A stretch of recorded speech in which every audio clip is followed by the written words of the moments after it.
গত 5 আগস্ট গণ অভ্যুত্থানের মুখে দেশ ছেড়ে শেখ হাসিনা ভারতে পালিয়ে যাওয়ার পর দেশের রাজনৈতিক পট পরিবর্তনের পর থেকেই বাংলাদেশি রোগীদের আনাগোনা উল্লেখযোগ্য হারে কমেছে প্রতিবেশী দেশ ভারতে। তারপর চিন্ময় ইস্যুকে কেন্দ্র করে ভারতে অনেক হাসপাতাল ও চিকিৎসক বাংলাদেশি রোগী দেখবেন না বলে ঘোষণা দিয়েছিলেন। এরপর বাংলাদেশিরা ভারত থেকে মুখ ফিরিয়ে নেয়, আর ভারতে যাওয়া রোগী কমে যায় প্রায় 70%। বাংলাদেশিদের চাপে ফেলতে পারে এমন মনোভাবই ছিল ভারতীয়দের। কিন্তু এতে করে ভারতের বড় বড় হাসপাতালগুলো উল্টো বিপদে পড়ে যায়। কলকাতা সহ ভারতের বিভিন্ন রাজ্যের হাসপাতালগুলোতে ব্যাপক ধস নামে। ভারতীয়রা বাংলাদেশিদের বিপদে ফেলার ছক কষতে গিয়ে নিজেরাই যে বিপদে পড়বেন এমনটা হয়তো তারা কল্পনা করেনি। রোগী থেকে পর্যটক একেবারে শূন্যের কোঠায় নেমে আসে। ভারতের হোটেল ও হাসপাতালগুলো একের পর এক বন্ধ হতে থাকে। এমন অবস্থায় ভারতকে যেন কাটাগায়ে নুনের ছিটা দিল চীন ও তুরস্ক।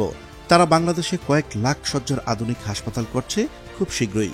তাতে ভারত কতটা ক্ষতির মুখোমুখি হতে চলেছে তা জানাবো আজকের এই ভিডিওতে। চলুন শুরু করা যাক। ভারতে প্রতি বছর 25 লাখ বাংলাদেশি চিকিৎসা নিতে যেত।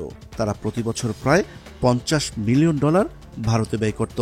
কিন্তু গত 5 আগস্টের পর ভারত বাংলাদেশিদের জন্য বিশাল নিষেধাজ্ঞা জারি করে, যেন বাংলাদেশিরা বিপদে পড়ে যায়। ভারত যতবারই বাংলাদেশকে বিপদে ফেলতে চেয়েছিল ততবারই যেন তাদের সেই সিদ্ধান্ত বাংলাদেশের জন্য আশীর্বাদ হয়ে আসে। যেমন মোদী সরকার প্রথম ক্ষমতায় এসেই বাংলাদেশে গরু রপ্তানি বন্ধ করে দেয়। কিছুদিনের মধ্যে দেশের খামারিরা গরু উৎপাদনে বাংলাদেশকে করে তোলে স্বয়ংসম্পূর্ণ। এরপর পেঁয়াজ রপ্তানি মাঝে মাঝে বন্ধ করে দিত ভারত সরকার। এখন পেঁয়াজও বাংলাদেশ স্বয়ংসম্পূর্ণ। সবশেষ ভারত চিনি নিয়ে শুরু করে দাদাগিরি। আওয়ামী লীগ সরকারের বন্ধ করে দেওয়া 6টি চিনি কলও অন্তর্বর্তী সরকার চালুর সিদ্ধান্ত নেয়। অর্থাৎ বাংলাদেশ এখন নিজের পায়ে দাঁড়াতে শিখে গেছে। ঠিক তেমনি ভারতের চিকিৎসা সেবা বাংলাদেশিদের আর প্রয়োজন হবে না, কারণ ইতিমধ্যেই চীন ও তুরস্ক বাংলাদেশে হাসপাতাল করতে যাচ্ছে। চীন বাংলাদেশের স্বাস্থ্য খাতে বড় ধরনের বিনিয়োগ করতে মরিয়া হয়ে উঠেছে। স্বাস্থ্য খাতে চীনের বড় ধরনের উপস্থিতি আছে। হাসপাতালে যন্ত্রপাতি ও ওষুধের কাঁচামালের বড় উৎসই এখন চীন। ইতিমধ্যে একটি হাসপাতালে তাদের বিনিয়োগের বিষয়টি চূড়ান্ত হয়েছে। এছাড়া দেশের প্রতিটি জেলায় যৌথ উদ্যোগে চীনের হাসপাতাল করার প্রস্তাবও আলোচনায় রয়েছে। পররাষ্ট্র উপদেষ্টা মোহাম্মদ তৌহিদ হোসেনের চীন সফরে রেল, স্বাস্থ্য ও পানি বিষয়ক সহযোগিতাকে গুরুত্ব দেবে বাংলাদেশ। চীনের সহযোগিতায় ঢাকার পূর্বাঞ্চলে একটি বিশেষায়িত হাসপাতাল নির্মাণের জন্য জমি ও অন্যান্য সুবিধাদি দিতে প্রস্তুত বাংলাদেশ। এছাড়া বাংলাদেশের নাগরিকদের উন্নতমানের চিকিৎসার জন্য চীনের কুনমিংয়ে 3 থেকে 4টি অত্যাধুনিক হাসপাতাল নির্ধারণ করে দেওয়ার অনুরোধ জানাবে ঢাকা।